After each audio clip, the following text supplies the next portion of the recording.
Are you blind? You just ruined my shoes. Oh my God, Mom. Why are you here?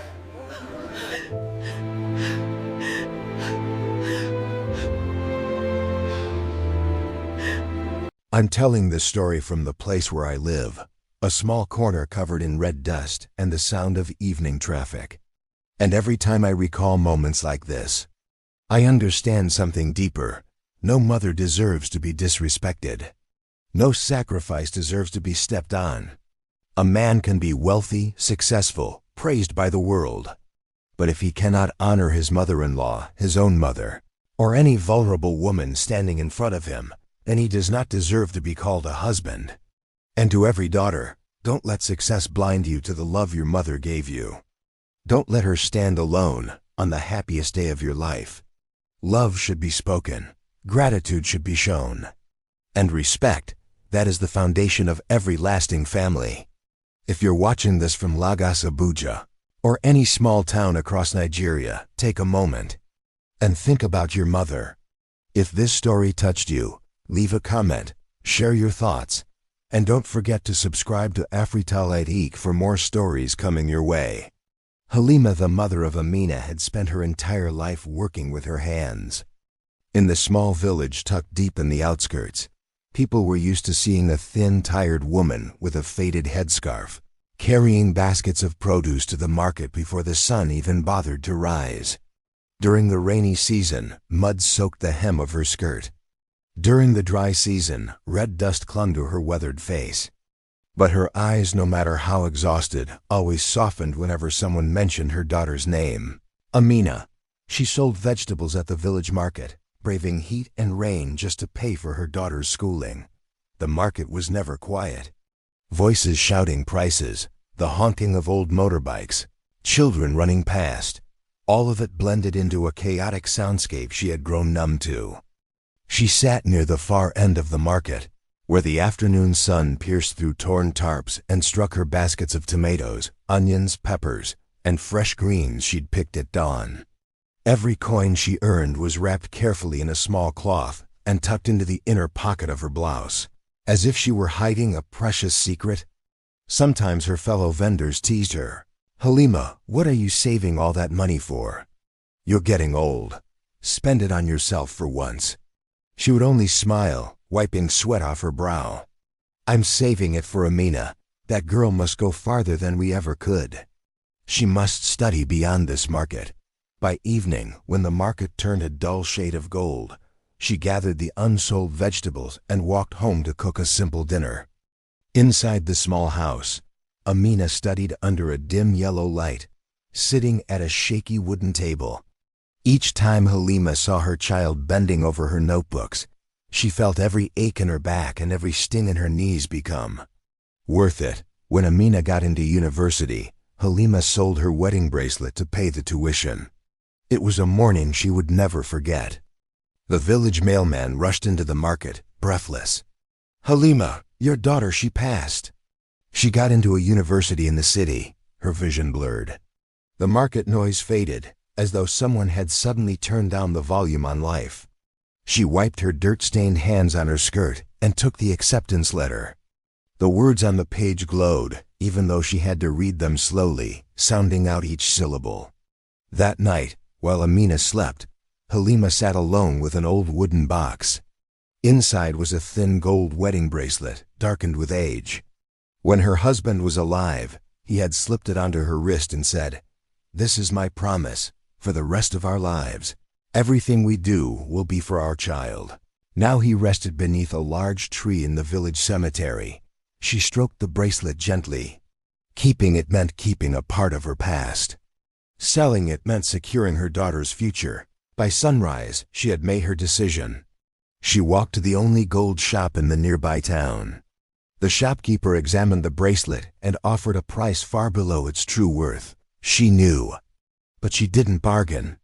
With trembling fingers, she let the bracelet drop into his hand, as if letting a piece of her life fall away. When the crumpled bills touched her calloused palm, she closed her fist tightly and breathed in deeply. "From now on, my daughter will never come back to this market, because she has no other choice, she told herself. On the day Amina left for school, Halima stood at the bus station, hugging her daughter, taller, thinner, and already looking beyond the village horizon. She slipped a small cloth pouch into Amina's bag. "This is your first semester's tuition. And a little money for food. It's not much, but do your best. Don't worry about me." Amina hugged her hard. "Mom, I'll make it. I'll succeed. I'll come back for you. I'll bring you to the city to live with me." Halima smiled full of pride, but with a shadow of worry. "As long as you stay kind and never forget where you came from. That's all I ask." Years later, Amina became the CEO of a tech company, successful, respected, admired. News about her reached Halima through old TVs at roadside tea stalls, or through newspapers people left behind at the market. Halima didn't fully understand words like CEO, tech company, or $1 million contract, but she understood this. Her daughter had grown far beyond the boundaries of their dusty village. Whenever Amina called rarely, the noise of the city buzzed behind her voice. "Mom, I'm busy. Work is crazy. But don't worry, I'm fine. I'm building a new house, designing my office, launching a new project." Halima nodded even though her daughter couldn't see it. "Good. As long as you're healthy, I'm happy. I'm still here." The market still needs someone to sell vegetables. Sometimes Amina sent money, more than Halima had ever earned in a year. Halima used a small portion to fix her roof. The rest she tucked into a new box, storing it carefully like proof of the promise she made long ago. Her daughter had truly changed her destiny. But on the other side of Amina's success, Halima's health deteriorated. Years of labor took their toll. Her back bent faster, her knees cracked painfully, and nights were filled with long coughing fits as she sat upright in the dark, clutching her chest while the wind rattled the tin roof. Amina saw the medicine bottles scattered across the wooden table during her last visit home. She took her mother's hand, guilt blending with worry. "Mom, come live with me in the city. I'll hire someone to take care of you. I'll take you to good hospitals. Staying here. It's too hard on you." But Halima shook her head. "I'm used to the sound of roosters in the morning. The smell of soil behind the house. The city is too loud, and you're busy, your life is full. I don't want to be a burden." Deep down, Amina understood. Her mother was trying to protect the last small piece of her world, the house, the garden, the market, the familiar faces. But that choice created a quiet distance between them that neither truly acknowledged. When Amina announced she was getting married, her voice over the phone was bright yet hurried. "Mom, I'm getting married. He's a good man, successful. The wedding will be in a big hotel in the city. I'll send you the invitation and the pictures." Halima fell silent for a moment. Her daughter's wedding, the day she had imagined countless times while washing vegetables, tying bundles of greens, counting change with tired hands. She had pictured herself sitting in the front row, wearing her best outfit, even if it was a faded dress, watching her daughter walk down the aisle with a radiant smile. But then Amina continued, choosing her words with care.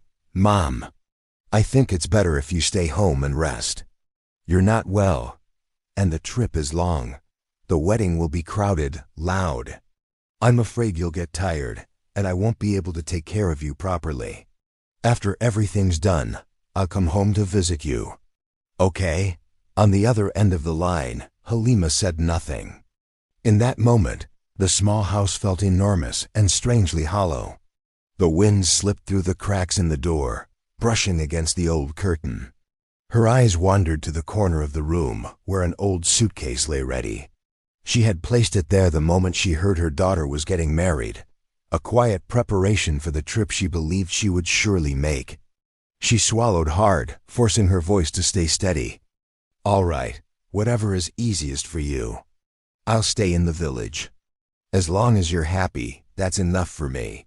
When the call ended, the room returned to the slow ticking of the wall clock. Halima sat quietly, running her hand across the worn wooden surface of the table. Inside her, There was no clear sadness, no clear joy, just an empty stillness, like the market after sunset, when everyone has gone home and only overturned plastic chairs remain, blowing gently in the evening wind. But Halima, a mother who had sacrificed everything her entire life, could not bring herself to miss her daughter's most important day. The night before Amina's wedding, the small house in the poor countryside sat under the dim yellow glow of an old oil lamp. A soft night breeze drifted through the cracks in the wall, carrying with it the scent of soil, dry leaves, and the faint warmth of a charcoal stove that hadn't fully died out. Halima sat at the edge of her bamboo bed, her curved back trembling slightly with every tired breath.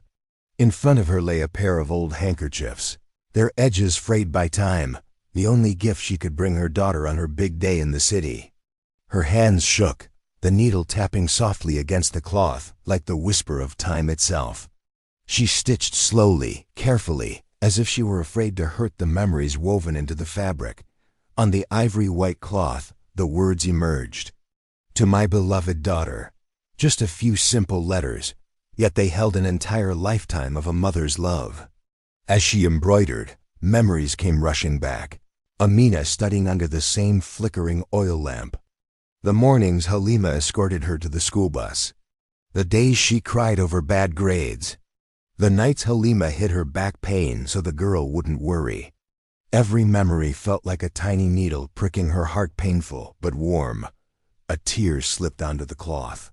She wiped it away quickly and whispered, "Tomorrow I will see you in your wedding dress, even if I only look from far away." That alone is enough. She didn't know this would be the last night she'd have the strength to stitch for hours. But a mother's love is a source of strength that never truly runs out. By almost 4 in the morning, long before the village roosters crowed, Halima folded the handkerchief and tucked it into a small cloth bag. She locked the door, stepped onto the dusty road, and walked toward the main path. The dim moonlight cast a pale glow over her figure, small, thin, fragile, yet filled with determination. She boarded the earliest bus to the city. The bus was old, the wooden seats so hard they made her spine throb, but she forced herself to sit upright. Her wrinkled hands clutched the gift bag tightly, as if loosening her grip for even 1 second meant losing the most precious thing she had. The road to the city felt much longer than she remembered. Every sharp turn, every pothole jolted her body, but her eyes remained fixed on the window, watching the tall buildings slowly appear like unfamiliar giants rising from the horizon. When the bus arrived at the terminal, Halima stepped down on unsteady legs. Car fumes stung her eyes, horns blared from every direction, and the rush of strangers overwhelmed her. The city felt like a giant beast, ready to swallow the weak whole. She had to stop a moment, breathing hard, before she regained her balance. But she walked on, because her daughter was waiting somewhere ahead. She walked long distances, asking for directions in her soft rural accent. People stared, puzzled or indifferent, but none of them could imagine that the frail woman asking about a big hotel hosting a wedding was the mother of the bride. The woman everyone in a major corporation respectfully called Madam CEO. When she reached the hotel entrance, Halima froze. The place was too grand, too polished, too far from her world. Crystal chandeliers sparkled like falling stars. Red carpets stretched across the marble floors. Guests swept in and out in elegant clothes and expensive perfume. Halima felt painfully out of place. Her old, wrinkled outfit looked like a stain on a pristine sheet of paper. If she walked in as a guest, someone would probably think she was lost. She stepped back, then another step. But her heart, the heart of a mother, refused to retreat. She whispered, "Just to see her from afar. That is enough."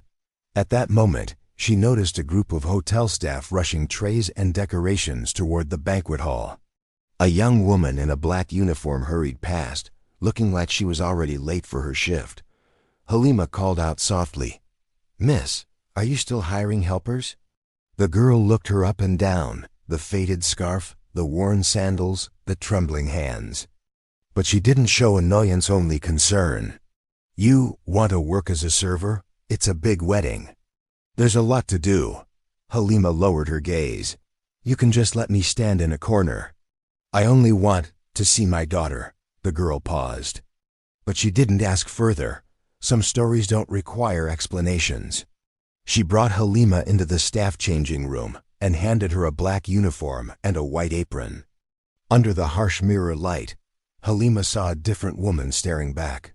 Older, more tired, but someone who fit perfectly into the role of a silent server. She tied the apron carefully, slipped the gift into her blouse, and stepped out to join the other staff. No one paid her any attention. No one recognized her. No one knew that the woman with the wrinkled face and trembling hands was the mother who had raised a successful CEO. Inside the luxurious wedding hall, Halima stood among the serving staff, her thin fingers resting quietly beside a tray of crystal glasses, and still no one knew who she truly was. While carrying the tray of wine, Halima's hands began to tremble. Not because the glasses were heavy, not because the tray was slippery, but because she had been standing since morning without a sip of water, desperately suppressing the cough that threatened to burst out every time she drew a deep breath. The wedding hall glittered with bright lights, cheerful music, and guests laughing loudly. But to Halima, everything blurred, like the foggy surface of an old mirror about to crack. She focused on the long table where the bride and groom would soon cut the cake, forcing herself to hold the tray steady. But her aging hands no longer obeyed.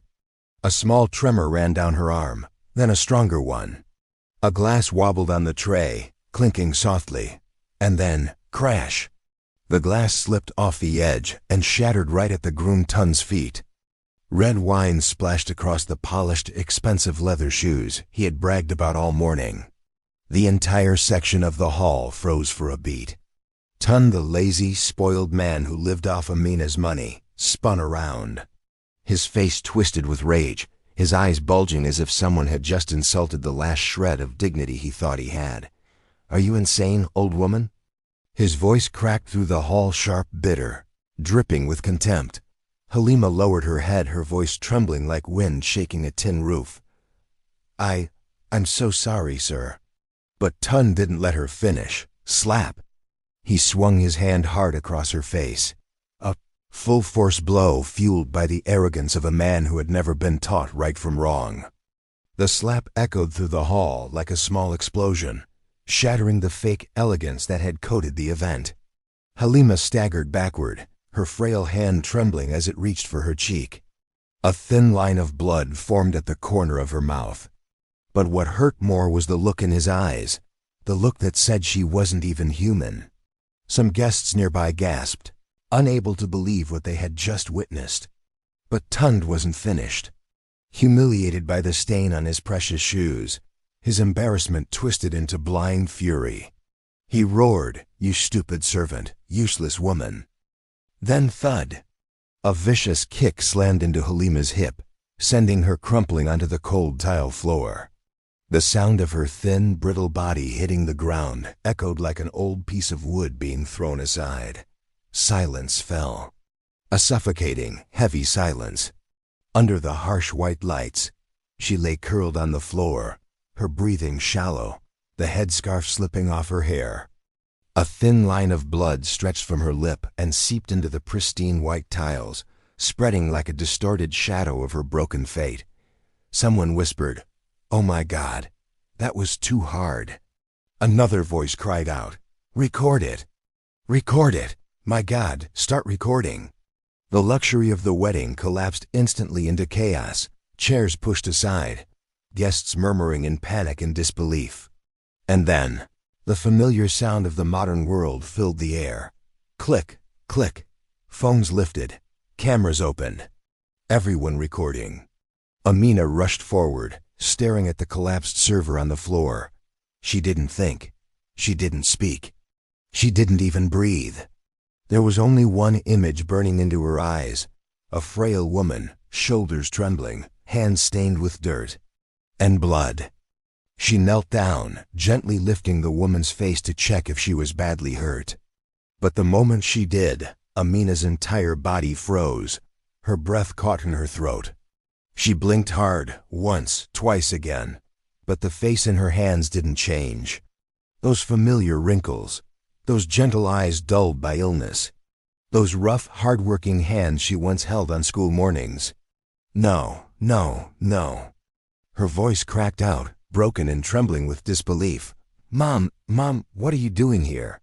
The word Mom crashed into the wedding like a bomb, shattering the illusion of perfection. Guests turned all at once. Some gasped.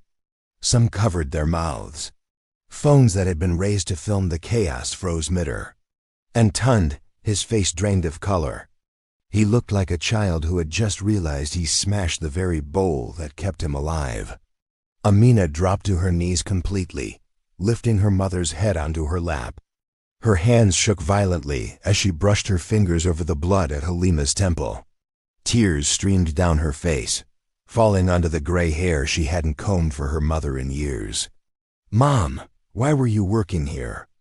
Why didn't you tell me? Why didn't you call me? Halima opened her eyes, soft, fading, as fragile as a candle fighting its last flicker. Her voice came out as a whisper buried beneath the chaos surrounding them. I only wanted to see you.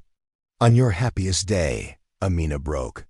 Not with the controlled poise of a powerful CEO, but with the raw, aching cry of a little girl who once chased her mother through dusty market stalls. Each word from Halima sliced straight into her heart. She wiped the blood from her mother's lips, her voice shaking. Mom, I'm sorry. I'm so sorry. But when her gaze shifted toward Tund, her eyes changed instantly. The tears were still there, but her voice turned cold enough to freeze the entire hall. Amina stood slowly, very slowly. Her stare cut through Tund like a blade, stripping away every lie, every excuse, every truth she had refused to see. You hit my mother. No one dared breathe. Even the band stopped playing, as if a single note would be a sign. Tund opened his mouth, trying to speak, but no sound came out. His throat was dry, fear plastered across his face, the look of a man who suddenly realized he had just destroyed the life he clung to so desperately. No applause, no whispers, no movement. The wedding hall fell silent, a silence so heavy it felt like the walls themselves were holding their breath. Tund tried to speak. His lips trembled, his eyes darting wildly as if searching for a crack in the floor to escape through. Anything to get away from the storm closing in on him. I didn't know. I swear, I didn't know she was. But the more he talked, the more his words fell apart. Empty, pointless, pathetic. No one in the wedding hall cared about his excuses. No one believed them. No one wanted to hear them. Cold, disgusted stares from the guests shot toward him. The same people who had shaken his hand just hours earlier were now looking at him with open contempt. A middle-aged woman at a VIP table shook her head and whispered to her friend, hitting an old woman. He's no better than an animal. Across the room, several phones stayed lifted, recording every second. Fingers moved quickly across screens. Captions began popping up. Groom attacks elderly server during wedding. Right when the bride ran in. My God. Watch now. Completely shocking. Within minutes, the video had been shared dozens of times. Notification chimes echoed through the hall like warning bells. A digital storm gathering at terrifying speed. Tund knew. His face grew even paler.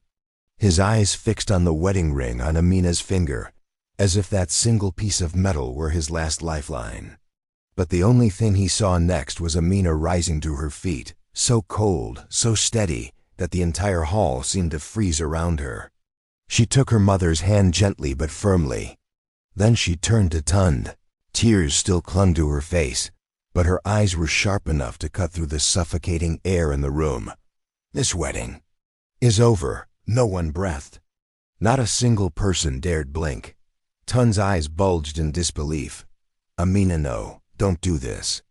"I'm sorry, I didn't know." "You have to believe me." Amina didn't answer him. Instead, she slowly lifted her left hand.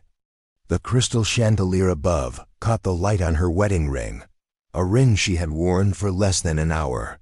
And in that moment, the entire extravagant ceremony shrank beneath the weight of her decision. Click! She slid the ring off. It slipped from her fingers, falling, rolling across the cold tile floor. Clink, clink. The metallic sound echoed like nails sealing the coffin of the shortest marriage in history. The ring spun, slowed, and came to a stop beside her mother's still wet blood. A sight that sliced through every heart in the room. Amina looked at Tund one final time. Her voice was low, steady, and sharper than steel forged in fire. "A man who hits his mother-in-law on his wedding day will never deserve my love." Tund collapsed to his knees. Not from remorse, but from the sudden realization that he had lost everything he clung to, everything he lived off, everything he thought he owned. Whispers spread like tiny knives through the hall. "Good for her. He's worthless. Poor mother." She made the right choice. Amina bent down and helped her mother to her feet. Halima's thin shoulders trembled, but her eyes glowed with something unexpected, a quiet, deep pride. Because in the middle of all that pain, she was witnessing something she had prayed for her entire life, her daughter finally standing up for herself. Halima's lips trembled, then curved into a small, fragile smile. A smile filled with both hurt and triumph. "My daughter, you're finally as strong as I always hoped you'd be."